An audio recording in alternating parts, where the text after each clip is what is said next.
Today on Locked On Penguins, do not adjust your TVs.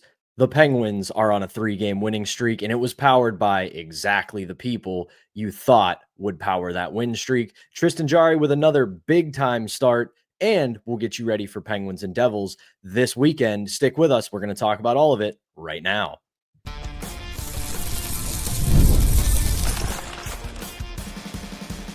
You're Locked On Penguins, your daily podcast on the Pittsburgh Penguins. Part of the Locked On Podcast Network, your team every day. Welcome back to another edition of the Locked On Penguins podcast. I'm one of your hosts, Patrick Damp. You can follow me across all social media platforms at synonym for wet. Joined as always by my partner in crime, the one and only Hunter Hodes. You can follow him on Twitter at Hunter Hodes. You can give our show's Twitter account a follow at LO_Penguins. And of course, you know we appreciate you making us part of your daily routine. Don't forget that we are free and available wherever you get podcasts, as well as the Roku channel and YouTube. If you follow us on YouTube, go ahead and hit that notification button. That way you can be among the first to know when we drop our daily Monday through Friday episodes. Before we dive into everything we've got to get to today, today's episode is brought to you by FanDuel. New FanDuel customers can get $200 in bonus bets if your first $5 bet wins. Hunter, the Penguins have won 3 games in a row, getting a 5-3 victory over the St. Louis Blues on Thursday night. And like I said in the intro, it was powered by the exact people that you think would power a Penguins winning streak. Goals from Ryan Graves, Connor Timmins, and Connor Dewar, and another unbelievable start for Tristan Jarry. He makes 33 saves, .917 save percentage, and really only one even strength goal against, because 2 of the 3 Blues goals were on the power play. So once again, for the 3rd straight game, Tristan Jarry has an unbelievable outing. Really seems like he's come back from Wilkes-Barre with a newfound confidence. And it seems like, again, 3 games, not the biggest sample size, but he really does seem like he has figured some things out early on since returning from the AHL. And I got to talk about this from last night's game. We'll get into Tristan Jarry in a little bit, but let's start with the negative. Even though it's a 3-game winning streak, the penalty kill is just absolutely atrocious right now. It's garbage, man. One of the goals that they gave up on the penalty kill, Pat, 3 of the players were on one side of the ice, leaving the Blues player wide open, 15 feet out. That's awful penalty killing. Like the zone entries they're giving up are also way too easy. They're playing so passive on the penalty kill. We need to start having a conversation about Mike Vellucci with this, because this can't keep happening. This was one of the better units in the league for the first several weeks of the season. Heck, for the first couple months of the season. But ever since then, you've seen a steep drop off. Like, they're below league average right now. Going into last night's game, 17th in the league in penalty killing, man. Like, this is not good. And if they had not given up 2 of those goals in the penalty kill, this is a blowout, even though the Penguins did not really play well in this game. I mean, there was a time in the first period, the shots were 10-1 in favor of St. Louis. The Blues came out firing everything they had at Tristan Jarry. Credit to him for standing on his head throughout this game, not just in the first period, but the penalty kill has been woeful, man. I mean, there's too many missed assignments, too many free zone entries. You're giving them out like Halloween candy. You're playing way too passive. You're not getting in the shooting lanes. You're kind of allowing the opposing power plays to do whatever they want. And I'm not sitting here and saying you need to run a power kill like the Devils do, because that's easier said than done, Pat. You know, they have better personnel to run that. And same with the Carolina Hurricanes. We'll get more into the Devils in the final segment of today's episode. But it still needs to be way more aggressive than what we're seeing right now. Like, this it looks like a 5-on-3 out there. You hit on the thing that has stuck with me as of late in the stark difference between the penalty kill earlier this season and where it is now. And that's the aggression of it. I think you're halfway there with Vellucci. You guys on this show, Hunter, you as well, you know this about me. I'm not a big fan of placing every single woe on the coach because realistically, you can only do so much at a professional level as a head coach or just a coach in general. But I do look at it this way. When this penalty kill has been at its best, no, it hasn't been a Carolina Hurricanes, New Jersey Devils power kill where they hit you at all pressure points and give you absolutely no room. They're not equipped to run that. They don't have the horses. But Right. at the beginning of the year, the players were making better decisions on when to pressure and when not to pressure. And there was enough aggression in it that they were able to disrupt whether it was zone entries, whether it was when the opposing team sets up in the offensive zone. They were making the right reads and being just aggressive enough that they were throwing a wrench into opposing power plays. The last couple of months, they have become an extremely passive penalty kill. Yeah. And what I'm trying to figure They're out. now 19th in the league, by the way, in penalty kill. They were 17th going into last night's game, Pat. They've now dropped to 19th because they just keep giving up power play goals every game at this rate. And the thing that I'm trying to figure out, and I haven't figured it out yet, sorry to disappoint everybody, is I don't know if this is a systems issue or if it's similar in a way to the power play last year, where it went from it should have been very good. And because things have been so poor lately, it's becoming a confidence issue. Because realistically, unlike a power play, penalty killing is extremely simple. It's one of two systems. It's either a diamond or a box, depending upon what your opponent is doing on the power play. And it's really just, to use the hockey cliches, heart and effort. Realistically, there isn't a whole ton to do on a penalty kill. It's not like there are complex assignments. It's not like there has to be some sort of inherent offensive ability that only certain players have. It's realistically knowing when to be aggressive. It's knowing when to get to your spot. And it's, excuse my language, just working your ass off, because that's like, listen, again, I know I played BS Division II college club hockey and AA hockey in Western Pennsylvania as a high school student. But part of the reason I was always on penalty kills was because I was just willing to work hard and willing to throw my body in front of shots. That's realistically two of the only things you need to be a somewhat effective penalty killer in the NHL. And right now, you look at the way the Penguins PK is going, there's not a lot of confidence there. They're very passive. They're kind of sitting back. And when they were good, yeah, they'd sit back sometimes. Yeah, they would give the other team room, but it would be similar to what we saw just recently in Minnesota. They knew that Minnesota was just going to pass it around the perimeter. And they were like, all right, if you want to kill clock and just pass it around the perimeter, we'll shut down the lanes. We'll let you do that, and you can kill the clock. Last night, they're fixated on the puck carrier. They're not looking at where everybody else is. And it's fine to be fixated on the puck carrier when you're a penalty killing unit, but there has to be some aggression there. It can't just be toes to the puck, let them do what they want to do, lose the open man, and give up goals. So they have to figure out one way or the other what they want to do here. And I don't know what it'll take, because realistically, there aren't many systems you can switch to. They just have to find their confidence again. Yeah, losing the open man, that was the point I really wanted to, ring home for this one.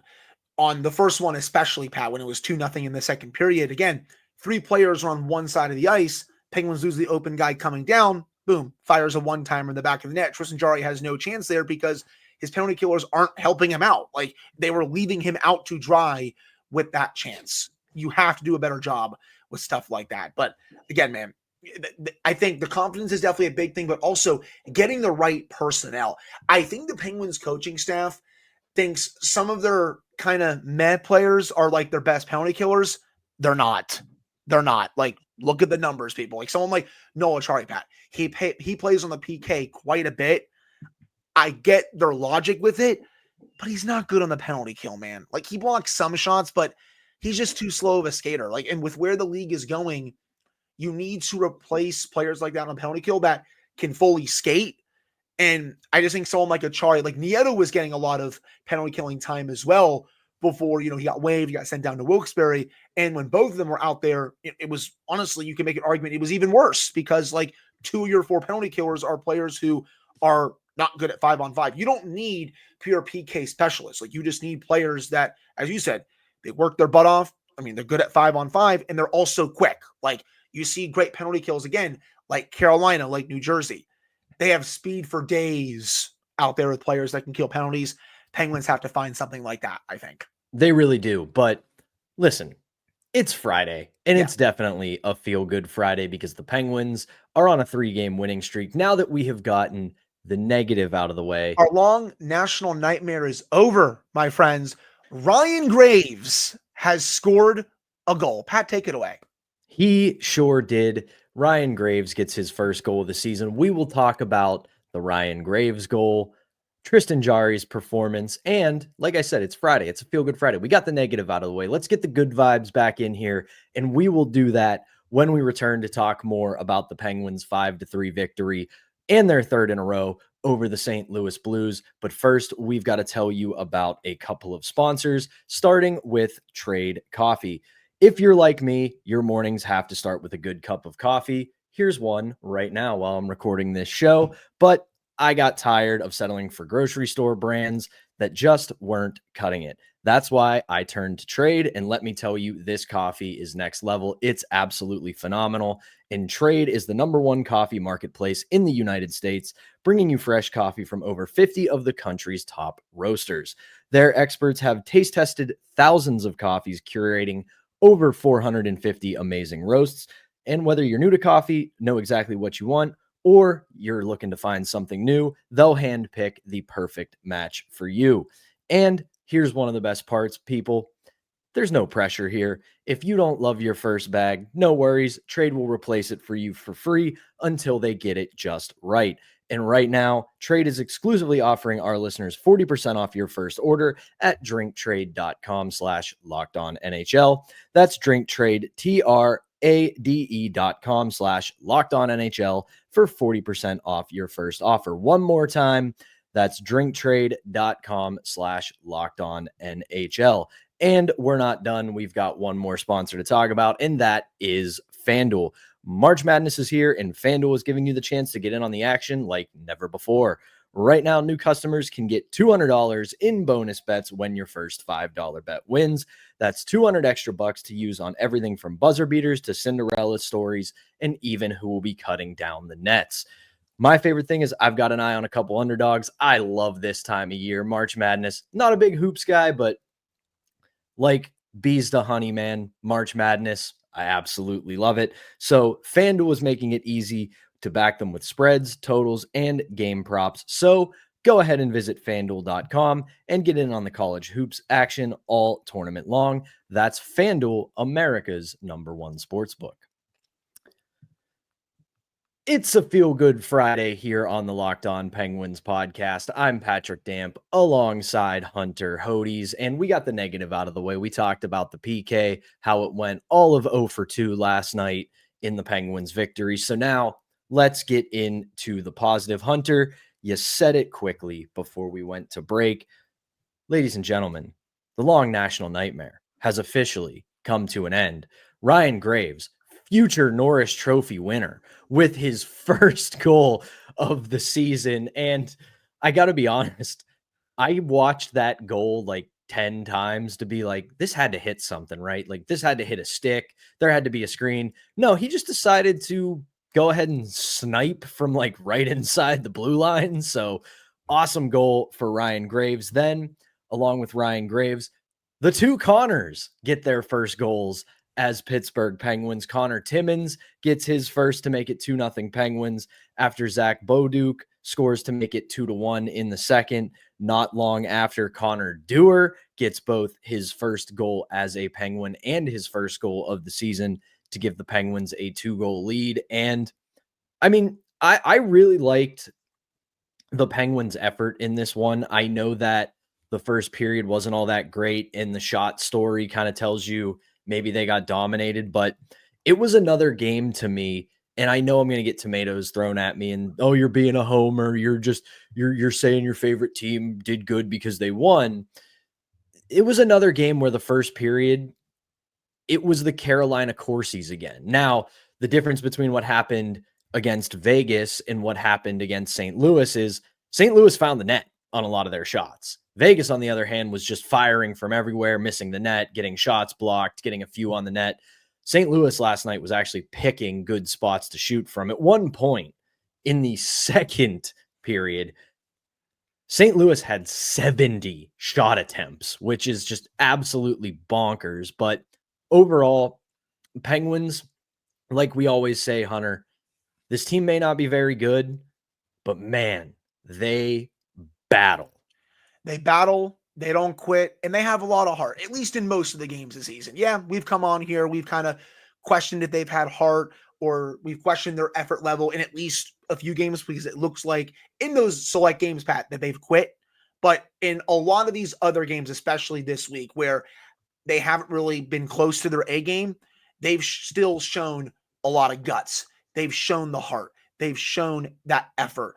And it's resulted in them going on this 3-game winning streak. Again, they may not be very good, people. They're not going to make the playoffs this year, but I will always respect a team that battles its asses off every night like this. And they've beaten 3 pretty solid teams over the past week. Minnesota, they're going to be going to the playoffs this year. Vegas, that team is going to win the Pacific Division to me. The Blues, they may not make the playoffs, Pat, but they're at least an average team to me, in my opinion. And despite not playing that well last night, I will say, Pat, the Blues had 7 high danger chances at 5-on-5 in that first period compared to only 1 for the Penguins. So the Penguins, they were completely outclassed in that first period, though I will say it got a bit better in the last 2 periods.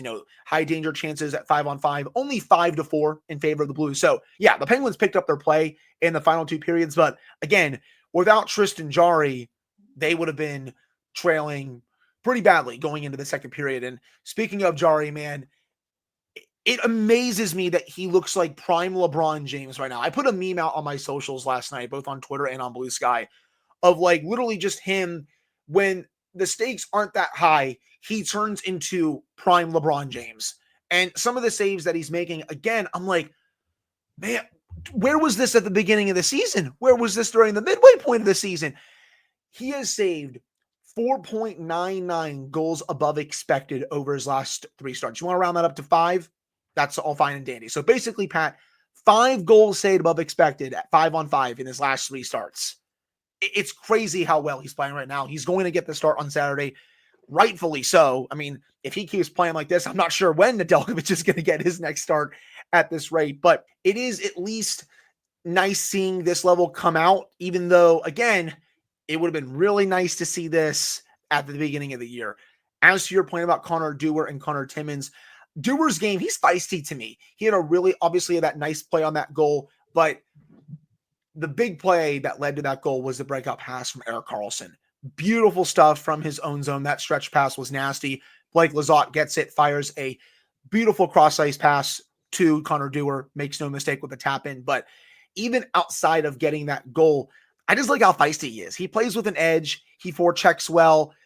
Again, it's a small sample size, but I want to keep seeing what he can do in the lineup. He's still young enough where I think he has more to grow with his game. And then for Connor Timmins, I texted you last night. I put this comparison out on my socials. He reminds me so much of Ben Lovejoy. He doesn't block as many shots as Ben Lovejoy did. He doesn't eat shots for breakfast like Lovejoy did.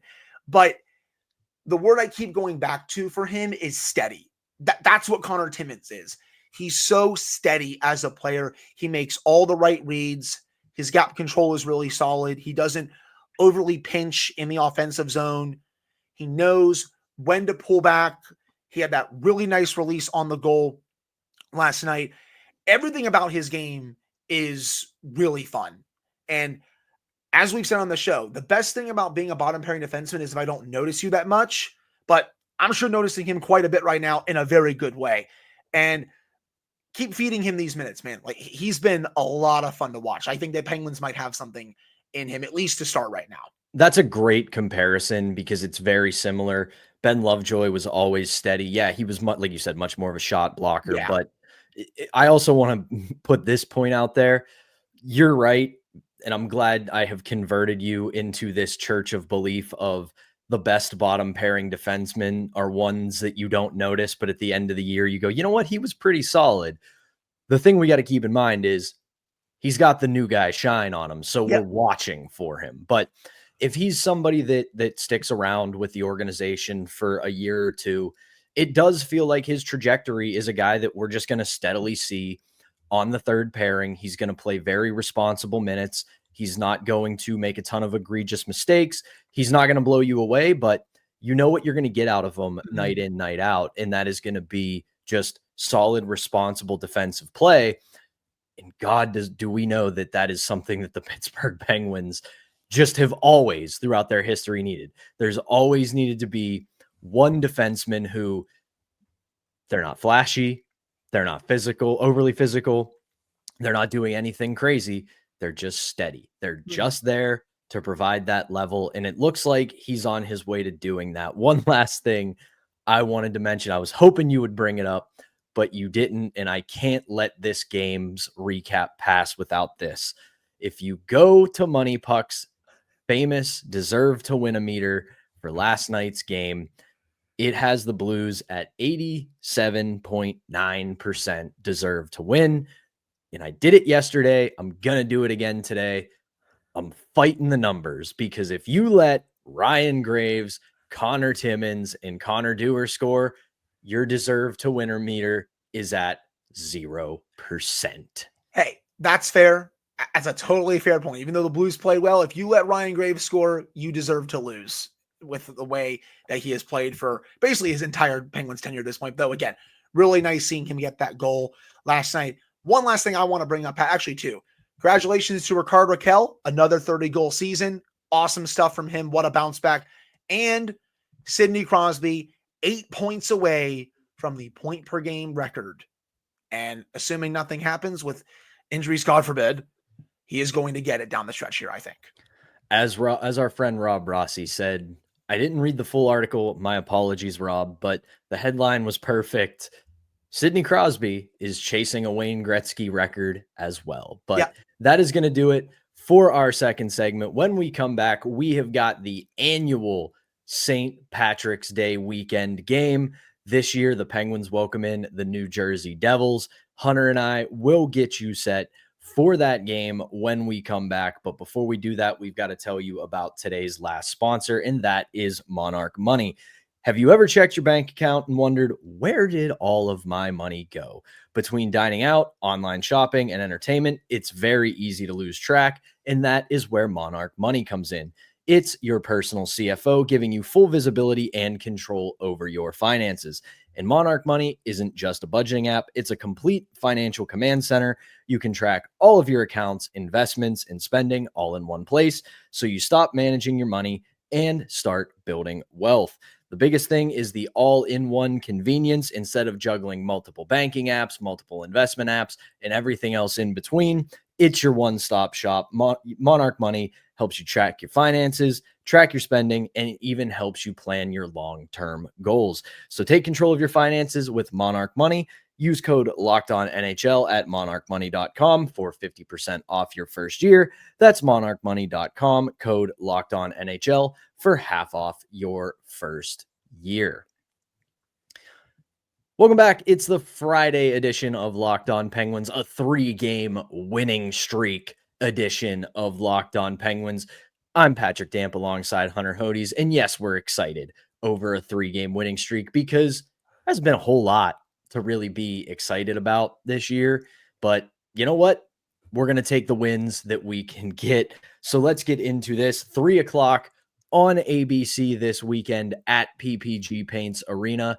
It's the Penguins and the Devils. It's a Metropolitan Division matchup. And you got to feel a little bit for the New Jersey Devils, because what have we been saying, and everybody has been saying about this Devils team? They're young, they're talented. It's not your grandfather's New Jersey Devils, but unfortunately, once again, injuries get in the way of this team taking the next step. They are without both Jack Hughes and Dougie Hamilton for the rest of the year.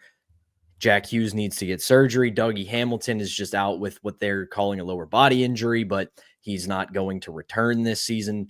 2 huge losses for that team. However, they still sit third in the Metropolitan Division with a record of 36, 25, and 6.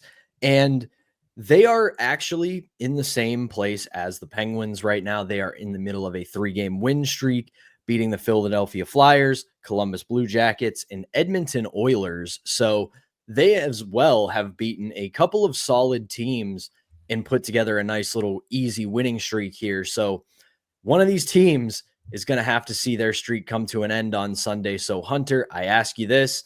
We talk about it all the time when it's Penguins Devils. What do the Penguins have to do to get a victory on Saturday? Well, Pat, it's kind of the same key that we've had every time they play the Devils these last few years, and it's about containing their team speed. I felt in that last matchup, that one they lost in the shootout, the Penguins honestly should have won that game. By the way, I thought they were the better team in that one. That was the best job I've seen them do in terms of containing their team speed over the last few years. And yeah, I know the Penguins did beat the Devils at the end of last season. It was a nice comeback in the third period, but I still don't think they played all that well in that game. The Penguins have just really been bad against this team over the last several seasons. They are 1-7-2 in their last 10 against the Devils. They have lost 9 of their last 10 games against this team, mostly because they can't handle their speed. They can't handle how quick they are and how they are able to get to the middle of the ice and get to those high danger areas. Now, granted, they did a really nice job of preventing a lot of those chances in that last matchup. It's going to have to be the same in this one. No Jack Hughes for the rest of the year. Very tough blow for the Devils. He is a lot of their offense. He's been sensational this year. 27 goals, 70 points in 62 games. But also Dougie Hamilton, he might come back in the playoffs, but it looks like he's done for the regular season. 9 goals, 40 points in 63 games. So when you combine those two players, they have 110 combined points this year. 2 absolutely major losses. And I've said it a lot of times on the show. If this team is fully healthy, I think they can go far. But now that they don't have Hughes for the playoffs, and we'll have to see if Hamilton comes back for the playoffs, it's just going to be that much tougher because you're going to have to, really rely on someone like Jesper Bratt. You're going to have to really rely on someone like Nico Hischier. He'll be playing in this one. He's going to get the matchups against Sidney Crosby. That's going to be a fun chess match considering how hot Crosby has been lately. Hischier, he's one of the best two-way forwards in the league. So I'm really excited to watch that. You have to find a way to slow down someone like Bratt, who he's crushed the Penguins over the last few years, man. It feels like every time these two teams play, Jesper Bratt always goes on the score sheet. Timo Myers had a really nice year. Dawson Mercer always plays well against the Penguins too. Andre Palat is a good depth forward. They have Tomas Tatar down there. Even defensively without Dougie Hamilton, Pesce is a really good top 4 defenseman. Luke Hughes is playing well. They acquired Brian Dumoulin right before the trade deadline. They have Brendan Dillon on their top pair. And then they did get Jacob Markstrom back, which is huge because I think when healthy, he is still one of the best goaltenders in the league. And then they also have Jake Allen. But another key for me, the Devils can play really stingy. You saw that on display in these first 2 matchups. Penguins have to find a way to generate a bit more offense. Like, I know it's going to be hard to come by because, yeah, the Devils can come at you in waves, and they've done that in both of these matchups, but they are also totally content with playing back, playing a bit slow, and letting the game come to them. And the Penguins, they're going to have to really work for their offense if they want to win this game. And to me, that screams the top line. You got to keep relying on the top line in this one. I think of getting Malkin. You got to have a good game out of the second line. You're really going to need all 4 lines just because of how stingy the Devils play in their own zone. Like, yeah, you can get by against some teams where only one of your lines shows up, maybe 2 of your lines shows up. Can't do that against the Devils team. Even without Jack Hughes and Dougie Hamilton, you need all 4 lines hooking here, especially with the way they play in their own zone. For sure. And the thing I want to kind of build off of what you were saying about them being a little bit stingy. I know people hear that and think, didn't you guys just say that these aren't your grandfather's New Jersey Devils? The difference is I hearken it a lot to the New York Rangers of the last couple of years. They're not playing a trap game and just waiting to capitalize on your mistakes. What they're waiting to do is beat you in transition with their speed. Yeah, they are hanging back a little bit and waiting for you to make a mistake. But then as soon as you make that mistake, it's all gas, no brakes. It's not, okay, you guys made a mistake. We're going to send our 1 forechecker up and our 1 support man up. It's, we have the puck now and we're going to catch you out of place. And even if we don't score, we are going to forecheck you into the ground once we get the puck. So that's the big difference now. So you can't get caught in a transition game against the New Jersey Devils, especially even with the injuries that they have, because this is a team. Yes, I know they acquired Brian Dumoulin, but that's not going to move the needle too much. It's still a team that is built and predicated on speed, which still feels extremely weird to say about the New Jersey Devils, but they play their game at top speed. And while they can ease off that gas a little bit, waiting for you to make a mistake, as soon as you make that mistake, it's game over and you are going to be on your heels against them. So the Penguins really can't make mistakes in the neutral zone this game, because if they do, they're going to pay for it. The other thing, I agree to an extent about the goaltending. I think Jake Allen is a very solid backup to even 1B. And I do think Markstrom has had a solid bounce back with the Devils. But even that in mind, both of them are hovering right around what is NHL average at this point in the NHL season. Jacob Markstrom with a .906 save percentage, Jake Allen with a .911 save percentage. This is a game where you can swallow your pride a little bit and don't be afraid to be the Carolina Corsies. Put everything on net. Every chance you get to shoot the puck. Make these guys face whoever it is, whether it's Markstrom or Allen. We're obviously recording this on Friday, so we don't know what the goaltending matchup is going to be. But either or, don't be afraid to fire everything at the net and force them to face a high volume of shots, because that's kind of also been something that's been missing from this 3-game win streak of the Penguins. And this isn't me trying to be somebody up in the 200s at PPG Paints Arena yelling shoot as soon as the puck goes on a Penguin stick, but they have not made the goalies they're playing lately work all that much. And obviously you don't want to have a bunch of junk shots that miss the net and kickstart a breakout, or it's a blocked shot that also kickstarts a breakout. But if you have a lane against either of these two goalies, put the puck on net, make them work, make them tire themselves out, because again, it is a Devils team that is going to try their hardest to limit you. So you have to take every single thing that they give you. So that for me is a huge key for the Penguins to try to get their 4th straight win. They got to get traffic in front of Markstrom, man. He has feasted on the Penguins a lot throughout his career. You look at his numbers against the Penguins. I have them in my notes today. 8-4 record, 2.08 goals against average, .933 save percentage, man. He plays his tail off against this team. You have to get in his kitchen and make him uncomfortable. And one more thing for me, Devils have the 3rd best penalty kill in the league. They run very much a power kill, as I mentioned earlier in the show, kind of like Carolina. Penguins going to have to be on high alert when they have power plays. I know the Penguins power play for the most part this year has been good. Dipped a little bit in the last few weeks, but they got to be super careful. Like when you're moving the puck around, and you saw that in the second game, when the Penguins were getting power plays, the Devils were really pressuring up. Like they weren't allowing them to kind of just do their own thing. Like they make you make quick decisions. Penguins going to have to do that times infinity if they want to score on the power play against this Devils penalty kill. They really will. So once again, Penguins and Devils at 3:00. It is a national game, so it will be on ABC as well as ESPN Plus from PPG Paints Arena.